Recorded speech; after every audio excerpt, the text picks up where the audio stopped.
the audio wasn't working. I'm not sure if it's working yet now.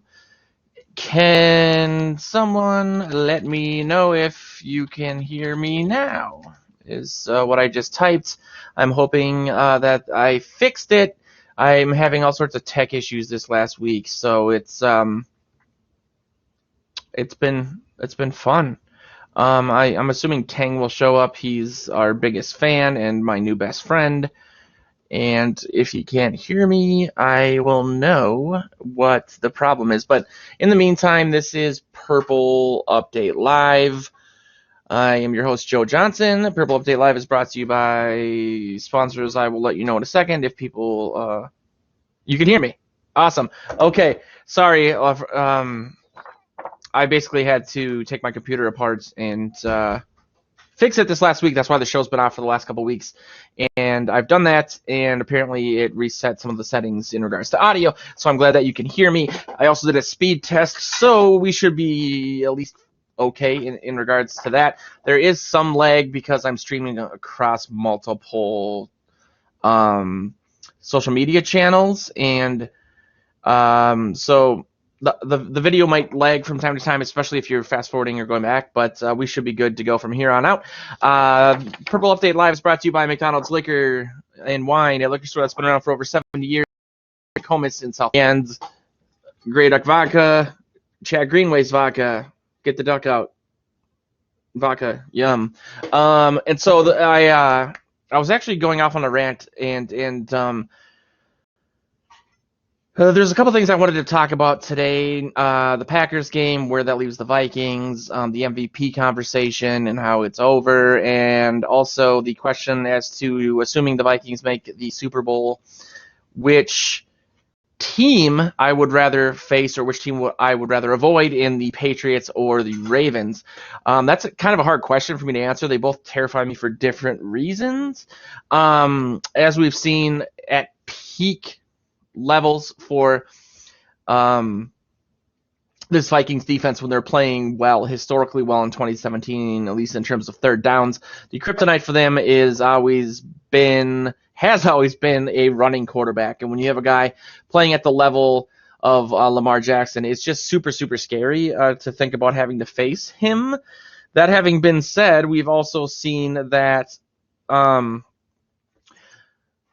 the other kryptonite for this defense has been elite coaches going up against Zimmer, and him more than at least not more than, but on multiple occasions, him kind of outthinking himself because he's going up against a elite offensive-minded quarterback coach and team.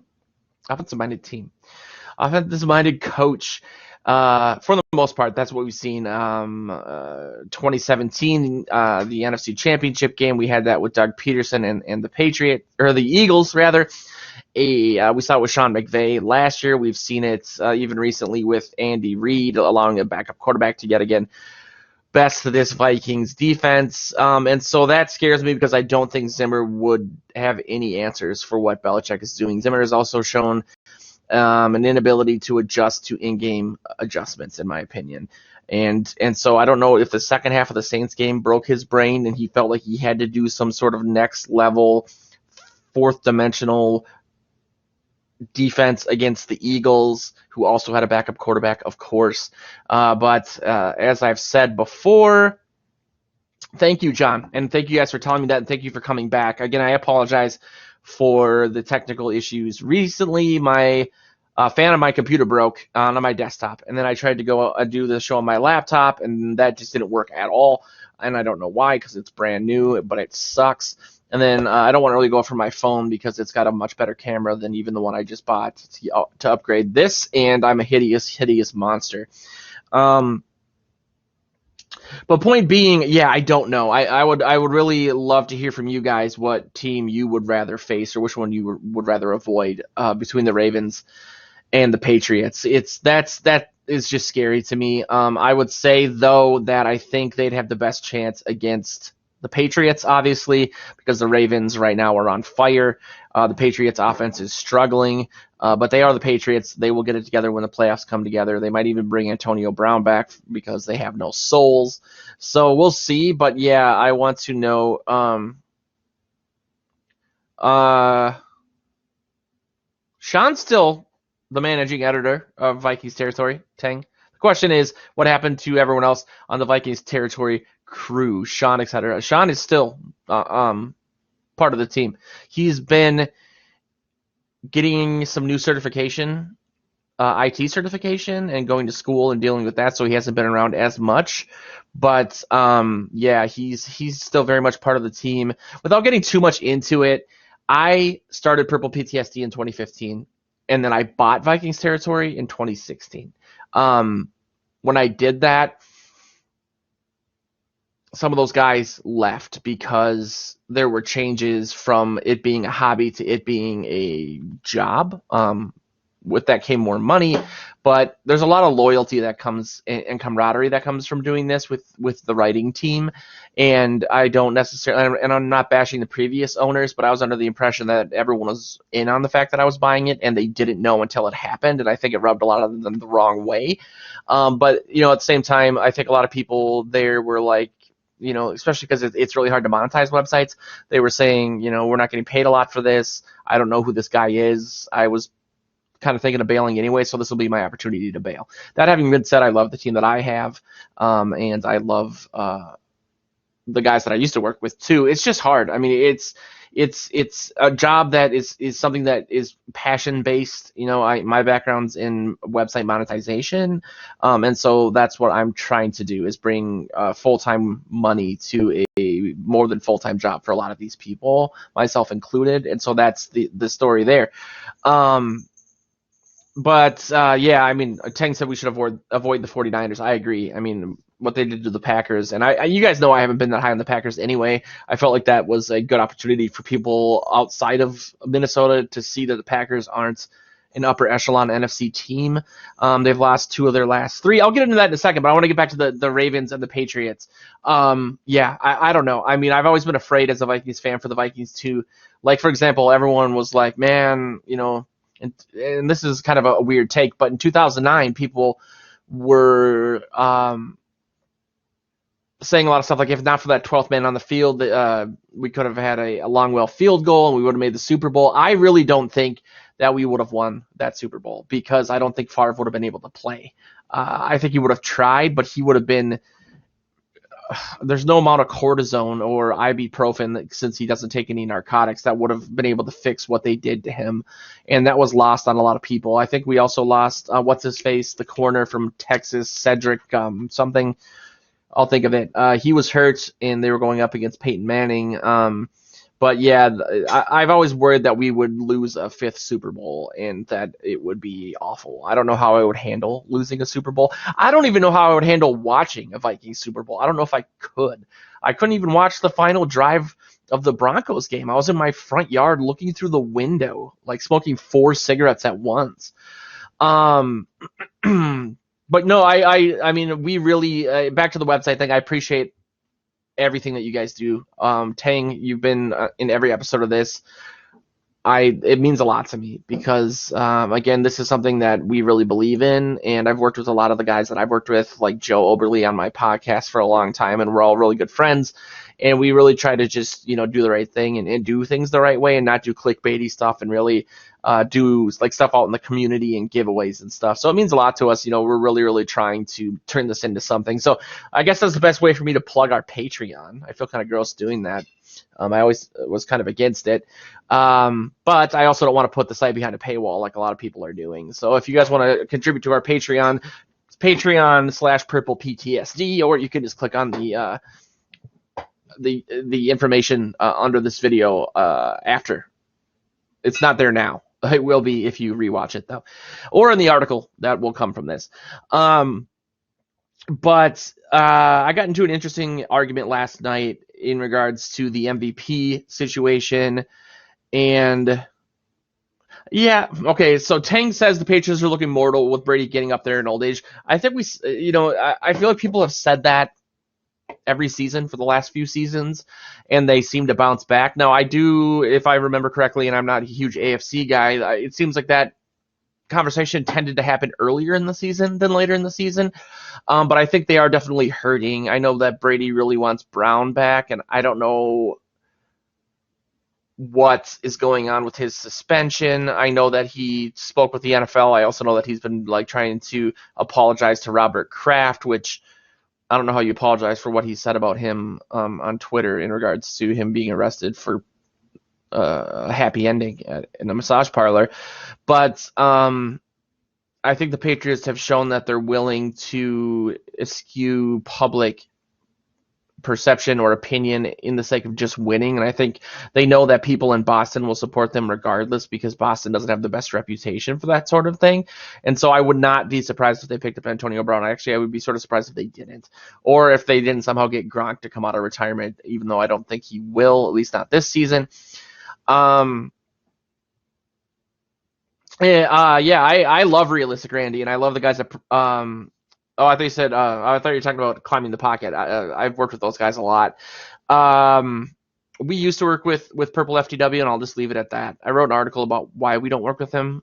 You're probably not aware of what has gone down with him. But you can look at both Purple PTSD and Vikings Territory and search for it if you want to. I don't really want to get into that because I don't want to get into a back and forth with him about it. But there were just some allegations that he admitted to that I just can't support. I won't. And so, you know, he asked about Purple FTW. I'll just leave it at that. I'm not going to bash the guy, but I'm not also gonna. I'll just leave it at that. And so last night, Deshaun Vaughn, who is a writer for Purple PTSD and who does a lot of our social media because he's not as old as me. I'm not really a Twitter guy, never was. I was more of a Facebook and really a Reddit guy. Purple PTSD grew out of Reddit, mainly because I was run out of town. People didn't like me because I wasn't sold on Teddy being elite after a couple seasons. I said I think he had the potential to be. I think that he was good. I just didn't think he was an elite quarterback. Whatever that means. I think that means different things to different people, but especially back then, Reddit was extremely hive-mindy, and the way that in retrospect, I'm not saying it was all them. I realized that I was extremely irritating to talk to, that I wouldn't admit when I wouldn't give anyone like an inch, but I thought I was doing it all in good fun or for the sake of debating or for football. I didn't think it was as drastic as people made it out to be, but yeah, I was not popular there. It took me a couple of years of not posting very often and also buying everyone that went to the sub Vikings Garden Gnomes for them to either forget who I was or forgive me for being such a gigantic asshat. But yeah, Deshaun posted a question on the Vikings Territory Twitter that whether Cousins would take the lead in the MVP race if Lamar Jackson laid an egg on Monday Night Football. Now, we know he didn't do that. We know he did the opposite of that. He had an amazing night. 1 in 3 of his throws was a freaking touchdown, or 1 in 3 of his completions was a touchdown, rather. 5 touchdowns. Yikes. That team is just rolling right now. They beat the Patriots, obviously. They just look great. Mark Ingram had like 7.5 yards a carry. They're keeping a lot of teams under 10 points. It's just so I do think. Again, actually, I said this in the last video. Barring some gigantic catastrophe, I can't imagine him not winning the MVP. Now, that to me is good news because I'm sick of having that conversation with people. Because I think when you debate football online, you get into this binary sort of mindset where it's all or nothing. Either Cousins is the MVP or he's trash. A lot of people using all these explanations to explain away Cousins' performance. A lot of those people were people that never wanted Cousins here in the first place, which is kind of strange because I feel like doing what I do for a living and seeing kind of the narrative online shift back and forth, despite the fact that I don't communicate a lot on Twitter, I still see a lot of it, and my writers do, and I spend a lot of time on Reddit still just lurking. And I feel like it stemmed from like the people who, they really loved Teddy on a level that I wasn't used to. It was an emotional attachment. I mean, I had when I used to do Purple Journal, the Purple Journal podcast with Joe and with Luke Braun, who does the Locked On Vikings podcast now, who is actually the first writer that ever joined us, he would openly admit that it was an emotional attachment. He was a very analytical guy, but he would admit that he had almost an irrational emotional attachment as part of his analysis of Teddy, not completely. I'm not saying that, because Luke is a very analytical guy. And I think, people would just really wanted a franchise quarterback that we developed and drafted. We haven't had that in my lifetime, really, outside of Dante Culpepper, but we all know what happened there. And I almost wish Culpepper hadn't injured his knee, because I don't know how much of his career falling off came from that injury versus him not playing with Randy Moss. Because as we saw with other guys outside of Spurgeon Wynn, I mean, Gus Frerotte was having 4 touchdown games with Moss. You could just, as long as you could air it out, you're fine. And so people really wanted that from Teddy. And when he got injured, it was a catastrophe, and people didn't really know what to do, and they were just hoping for him to come back. Then you had Keenum come in, and people thought, well, why did they get rid of Keenum? I didn't want to keep Keenum because, I knew kind of how hamstrung the offense was with him. There were countless times where Adam Thielen was wide open down the field, but Keenum checked down, because on every play they basically gave him 2 options, deep and in the check down guy, and he really almost panicked. And the offensive line was not great. It was a lot better than what Cousins had last year, but it still wasn't that great. As we saw, because he escaped a lot of pressure in Houdini-like fashion. He would check down more often than not, and with the defense that they had and some of the yards after the catch and the skill players that they had, that worked. But I know that the team wanted more than that. They wanted a quarterback who could make all the throws that like, for example, in the Broncos game, the touchdown to Diggs, he was the 4th progression on his reads. So if that was Keenum, that would have never happened, for example. I don't think he would have made that throw. He would have been capable of making the throw, but I also don't think he would have even seen it. He would have checked down to Kyle Rudolph or something. And so they wanted that. They wanted an offense that was as dangerous as this defense, especially after what they saw from the Saints and the Eagles. And I think that was a huge component of them bringing in Cousins. But people brought that love for Teddy, and then that morphed into like a Keenum support into like the Cousins debate, and they were really against it. The money didn't help. People still talk about the money. I don't really know why, because I get at the time the debate was, well, if we bring in Cousins, we're going to lose somebody. The list was Anthony Barr, Danielle Hunter, Kendricks. We haven't lost any of those people. Maybe we'll lose Waynes. He was on that list as well. Maybe he won't re-sign. I don't think that'll be the case, because I don't think Xavier Rhodes will be here next season, which will clear up a lot of money. I don't know what his dead cap is, though. I wouldn't be surprised if he's around, but he restructures majorly. And so there's just a lot of people who were always against Cousins being here in the first place. And some of that was based on what he did in Washington, but I didn't think there was a lot of tangible narratives there that made sense to me. People saying, well, if he's so good, why is Washington letting him go? The answer is because they're Washington, and they're arguably the worst franchise in all pro sports. I always looked at his 2016 year with Pierre Garçon and Deshaun Jackson when he almost had he was like 80 yards short of 5,000 yards. They let both those receivers go. They were both 1,000-yard guys that year. And the next year, Cousins didn't obviously have as great numbers. He was down, 900 yards.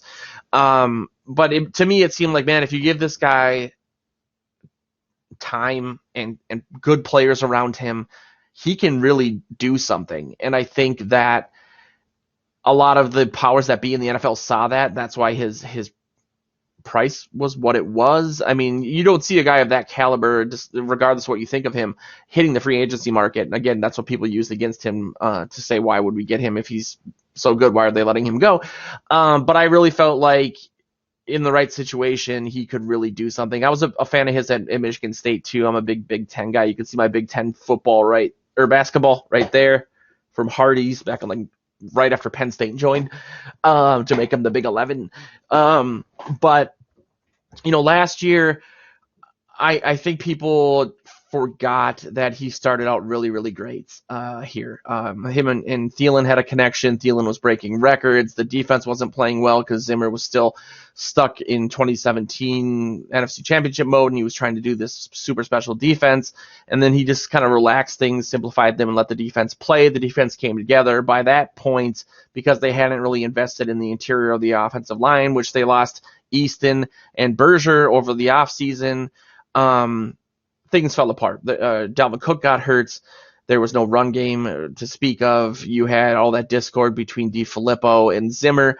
Things were just not primed for success, and I think that the fact that they went 8-7-1 under those circumstances is actually pretty extraordinary. Sure, there were a lot of 3-and-outs at the end of the season, but there was no offensive line, no run game. I don't know. I just didn't really buy that. That having been said, over the offseason, I said, now that they brought in Bradbury, and they're moving offline to guard, and they have Josh Klein. The excuses, regardless of whether or not this young offensive line meshes or works, are going to go out the window, and I'll be the first one to say that. That's really why I posted that post-game video after the Bears game in which I said I'm off the bandwagon, because I said I'm not going to make excuses for this guy anymore, even if I think they're valid excuses, because I don't want to be what I'm prefacing, which was the guy last night who was basically saying that Cousins shouldn't be considered anywhere near the MVP, essentially because he was talking about the Dallas game and the fact that 140 of the yards in the Dallas game were yards after the catch. And then I said, you can't really honestly be using that as your justification. And he goes, I can't believe this guy thinks that me saying contextualized performance is a bad thing, like sarcastically, as if I'm an idiot and I don't understand contextualized performance. Now, I would argue that's the opposite of contextualized performance, because there wasn't any context. We don't know what the average yard per catch was for Cousins in other games. We don't know what the average yards per catch was for quarterbacks, also in the MVP discussion or in general. I've actually looked that up. I just posted an article on purplePTSD.com about that. It's also on Bleacher Report right now. And essentially, surprise, surprise, Cousins is right there with Dak and Lamar Jackson in regards to those numbers. He's about, let's see here. Let me find it. Okay, so looking at next-gen stats, the average completed air yards for those three quarterbacks. That's the average yardage actually thrown, eliminating any yards after the catch, and completed. Lamar Jackson has 6.6 yards per completed throw, Cousins 6.2. Dak has 7.7, but his average attempted yards in the air is 1.9 yards over his completed pass versus Cousins 1.8, meaning the discrepancy between those two is similar, which really just means that Dallas throws more deep balls than Minnesota does, despite the fact that Minnesota is a much more efficient down the field team. And I also think that the fact that I even had to point that out is dumb. That's not how football works. The reason there were so many yards after the catch in the Dallas game is because that was the game plan. They knew that Dallas was going to bring the heat, and they wanted to run a lot of misdirection screens, which they did, which Cousins hung in the pocket and spent time letting that develop. He took hits, and he completed those passes. People keep bringing up Dak as if he doesn't have 10 interceptions versus Cousins is 3, or as if they aren't a 6-5 team versus the 8-3 Vikings. That's where I think analytics hurts football, or at least the discussion about football, because you can have guys who have a decent following just cherry picking a stat from one game to prove an entire point about the rest of the season. And again, that's not contextualized performance analysis. That's cherry picked explanations to try to really get away from the fact that you have gone too far down the road that Cousins is a bust, and if he does well, it makes me look bad, so I have to find ways to explain away his success. I just don't think that's good. I don't like it. I don't think that's good for football. I think that's actually why people like Adam Thielen say things like he did earlier in the season with the media taking things out of context, so on and so forth. Now, in that instance, I don't think that was fair for him to say that. I think he knew that he said something he shouldn't have. That's why he backpedaled. That's why he went on Cousins' podcast. But these guys, you've seen players this year especially kind of vent on social media and get into it with fans, and I think that's because, we all know Twitter's like a rest stop bathroom where people write random weird things, but it's just omnipresent, and we have to hear what everyone thinks about everything, and everyone's outraged, getting like outraged about this or that. And when it comes to football, there's just this tendency from people who want to be a talking head or a name in NFL media to refuse to admit when they've made a mistake or when they've been wrong. And if you've done this or really tried to and put yourself out there and said things or made declarative statements, you're going to be wrong more often than you're right. The NFL is a crazy league compared to other sports, especially like the NBA. From year to year, completely different teams make the wild card round of the playoffs. Things can change from week to week. How many people lost money on the Saints versus the Falcons, for example? Like, you just can't predict stuff like that. These guys that are head coaches and GMs and scouts make a ton of money to analyze players. And as everyone knows, the draft is basically a crapshoot. There's just too many variables, and it's too hard of a league, and it's just something that I think the long and short of it is, it's just people have to admit when they're wrong. It's not what it gives you more credibility than it otherwise would. Unless you're Stephen A. Smith and you can't admit you're wrong until like everyone forces you to, then everything you say kind of looks like, well, is he actually like, is this true, or is he just trying to defend something he said?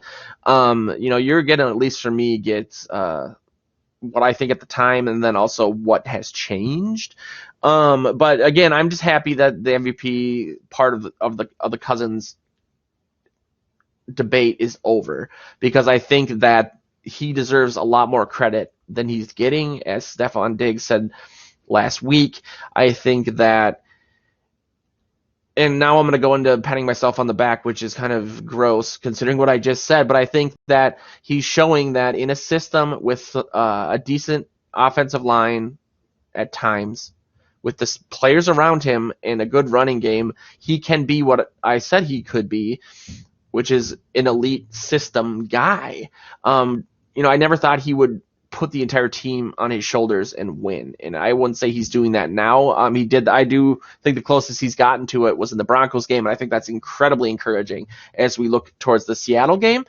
But that's not really how football works. But he's also not like a Tom Brady or a Drew Brees or something like that. But he can efficiently run an offense that plays on his strengths. I think that they've learned what those strengths are. I think that moving the pockets, bootlegs, rollouts, that sort of thing are what work for him. Obviously, everyone knows play action works for him. And so now that they're doing more of that, and I credit Kubiak for that more than anybody, we've seen the results of it. And I would argue that, if anything, he is kind of carrying this defense, because they're giving up a lot of yards, a lot of points. And, if the defense in the secondary gets their shit together, we could have something special here. And now, I guess we'll see whether or not that's the case Monday night against Seattle. In Seattle, the Vikings have lost the last 5 games against the Seahawks. Russell Wilson plays really well against them. He plays well against everybody, but especially against the Vikings. It doesn't seem like a game anyone is thinking they're going to win, but it would be huge if they did, because as we know, outside of the tiebreaker, they are now tied for first place in the NFC North, with the Packers losing to the 49ers, who I will say are for real and are scary. Tang, I got back to it. It's something that I don't know who I fear more. I to be completely honest, I fear the Seahawks more, just because of the history. The Vikings have played the 49ers a couple times in the last few years. Not this version of the 49ers, though. Their defense is really good. I'm encouraged by what Cousins has done against 2 top 10 defenses in the last 2 games. I don't really fear the Packers. I think the Vikings are going to smoke them before Christmas. they've lost 2 of their last 3. They should have won the week 2 game. The defense was asleep for the first quarter and change, and shut them down completely after that. It's been a while since then. They're more ingratiated into LaFleur's system, and they look better. But I think their defense the Packers is young, and it's a lot of smoke and mirrors, and I fully expect the Vikings to beat them by double digits. That having been said, I would rather play the 49ers because they're not as familiar with each other, and the Vikings have, they lost that season opener to them when they weren't even any good. I think that they'd have a better chance, especially on the road. No one wants to play in Seattle. So, and I agree, they should have won this year week 2, and then last year had they won week 2, they would have made the playoffs. They would have been destroyed in the playoffs, so it doesn't really matter. But as we've seen, those games come back to bite them. Now, I really do think that home field advantage will really, really be important. And the Vikings aren't going to get home field, but I want to have at least one home game, and if they win the division, that will happen. And so let's see here what the Packers have in the next couple weeks. They play the Giants on the road. It could be a trap game for them. They're not playing as well. They put up 11 and 8 points on the against the Chargers. I think that was in Lambeau, though. And then on the road against the 49ers, Rodgers before the season was a perfect 500 on the road as a career quarterback in like 80-some games. And so he's obviously not as good outside of Lambeau. And then they play Washington after that. Yeah, let's see. I think that's in Lambeau. Yep. Then they play the Bears and the Lions. The Vikings are going to need a little bit of help from a lot of teams that have nothing to play for and aren't very good or are very terrible in the next few weeks. As I don't think they can beat Seattle at home, but that's mainly because of the secondary. I've said it, I guess. I'm saying it rationally, but emotionally, I don't feel it. If there's any position group that can be corrected at this point, I guess it's good. It's the corners or the corner, considering the depth that they have there, the draft picks they've spent, and Zimmer's apparent ability to, whisper into a corner's ear. I mean, it is where he cut his teeth in this league, and so it's what he's supposed to be good at, and it's just super ironic that that's the weak point of this team after all we've been through and all we've invested as a county in building the stadium, or as fans, or what this team has spent in the salary cap, and we finally got every piece firing except for the one that should be the core components. It's just so Vikings that it's almost like I'm dreaming. Against Seattle, I would say the secondary for sure, because Josh Klein is going to be back, barring some sort of concussion in that game, and I think that's a huge, huge thing. Obviously, the line played out. He has been an unspoken hero this year. A lot of people weren't too jazzed about him. They thought he was a kind of like a veteran, mediocre kind of guy. Ironically, he has been healthy for most of his career, if not all of it, and that's why the Vikings, I think, liked him, because they were sick of injuries on the offensive line. And then, of course, he gets 2 concussions and misses some time this year, which I fully expected. The second he put on a purple jersey, that like a light would fall from the ceiling and give him a concussion or something. And so I think the line will be fine. I think Elflein has played better, and so there's that. And I also think word is that Clowney might not play, which is good. The secondary, I have no faith in at this point, and by that I mean Rhodes. I think Wayne's had a great bounce back game. I think he didn't get enough credit or any credit for that final drive. I think Kurse got a lot of it or all of it, but he had some huge stops as well, just not the final 2. He also had some good tackles for losses in that game, or just open field tackles in general, something that Rhodes is struggling with in addition to his coverage issues. So yeah, I definitely am more afraid of the secondary, and so I'm hoping. Rhodes is only 29, and I think that he's struggling, and this is just my take on it. obviously, but I think he's struggling because his body is banged up and it's slowing down, and he just isn't able. He's not in the exact. It's not operating how he is used to it operating.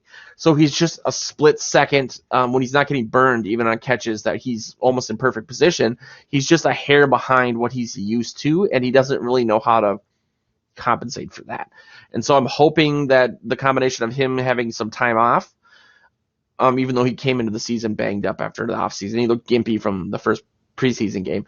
But that with maybe some hands-on tutelage from Zimmer will be enough to cover these Seahawks wide receivers.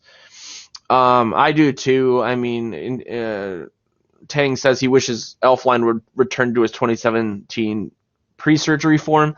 I'm sure it's hard to switch to a position that you haven't played since your junior year of college, and he's learning a lot. I think that he has been playing better, and so I'm optimistic for him, but I'm also a huge Big Ten, as Joe Oberle would say, Bobo, and so maybe I'm biased, but I really liked him as a center, as a rookie, before he got injured and before he had, Remmers and Compton playing on either side of him, the two worst guards in this team's history.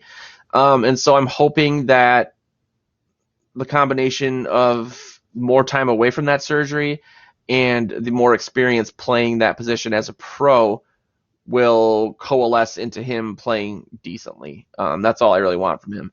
But Klein, again, like a lot of people, myself included, we're looking at him as a placeholder till Samia played. Now people are saying, well, why isn't Samia playing in lieu of Elflein? He's third on the depth chart, I believe. I think he is more of a project than people thought he'd be, just because he played on that offensive line in Oklahoma that was the best in the country. And so I don't think that's going to happen. I think they've also invested a lot in Elflein, obviously, and they want to see him succeed. And this team doesn't make knee-jerk changes that way. But I think that the odds of winning the division are decent. I think it's up in the air. I don't think I don't know. The Packers aren't playing very good teams. They should win 4 of their next 5, and they most likely will. The Bears are always tough for them, obviously. I can't remember if that's on the road or not. So let me double check. Oh, no, they play them at home, but they play the Lions in Detroit. So we'll see. I mean, hopefully one of those teams will spoil things for them. I mean, division games are always tough regardless. I think the Bears are going to really want to win as many games as possible, just to save face, to come off of the season they had last year with Nagy winning Coach of the Year and then going to him being a pariah, basically, him and Trubisky, something that somebody predicted. I don't remember who. All I remember is that his name rhymes with me. Anyway, that was kind of an aggressive way to end the show. I like it. Feel alive. Yeah. I mean, we also have to kind of. Tang says the Packers should have lost to the Lions, and we should fully expect the Packers to get a whole bunch of calls going their way. I'll allow that Hail Mary against the Lions. That was after the game was over, wasn't it? If I recall correctly. I don't know. I blacked out when that happened. I only came to about a week ago. But we shall see. I appreciate everybody again hanging in there with the technical difficulties. I'm glad to be back. I'm glad that my computer hasn't exploded and murdered me while I'm doing this show. I will be back tomorrow and every day moving forward. I want to wish everyone a happy Thanksgiving and remind everyone to pick up a bottle of Grey Duck vodka the next time they're at the liquor store, especially if they're stocking up for Monday Night Football. This is what it looks like. It doesn't have the autograph on it because I'm special, but You'll see it. It's basically everywhere. You can go to their website too. It's greyduckspirits.com and type in your zip code, and it'll tell you where you can buy it. But if you live in Minnesota, North Dakota, South Dakota, Iowa, or Wisconsin, you can actually pick up a bottle of it, and I would highly suggest you do it. I don't drink anymore because I have no self-control, clearly. But I've smelled it, and I've rubbed it on my gums and cried, and it helps. So I would definitely recommend picking that up. Thanks again, Tang, for stopping through. Thanks everybody else for watching, and I'll be checking in with you guys tomorrow. Check out my article on Bleacher Reports and on purplePTSD.com. I'll also let Sean know that you have a man crush on him, Tang. But hope you enjoy the turkey if I don't see you guys tomorrow. Later!